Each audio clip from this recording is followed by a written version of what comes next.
క్యారెట్లు అనేవి దుంపజాతికి చెందినప్పటికీ మంచి దుంపలని అందరికీ తెలుసు. 100 గ్రాముల క్యారెట్లో 48 క్యాలరీల శక్తి ఉంటుందన్నమాట. ముఖ్యంగా క్యారెట్లో బీటా కెరోటిన్ అనేది బాగా ఉంటుంది.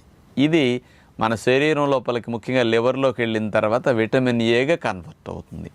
ఈ క్యారెట్స్లో ఉండే బీటా కెరోటిన్ అనేది యాంటీ ఆక్సిడెంట్ లాగా ఉపయోగపడుతుంది. అంటే యాంటీ ఆక్సిడెంట్ అంటే మన కణజాలం జబ్బులు బారిన పడకుండా రక్షించడానికి బీటా కెరోటిన్ అనేది ఉపయోగపడుతుంది. మరి క్యారెట్లని తింటే మంచిదా, క్యారెట్ రసం తీసుకు త్రాగితే మంచిదా? ఈ రెండిట్లో దేనికి లాభాలు ఏముంటాయో తెలుసుకోబోతున్నాం. మామూలుగా ఏదైనా కానీ రసము త్రాగటం కంటే తినటమే మంచిది. బెనిఫిట్స్ చాలా ఎక్కువ ఉంటాయి తినటం వల్ల. ఎందుకు అంటే నమిలి తింటున్నప్పుడండి ఒక 3-4 క్యారెట్లు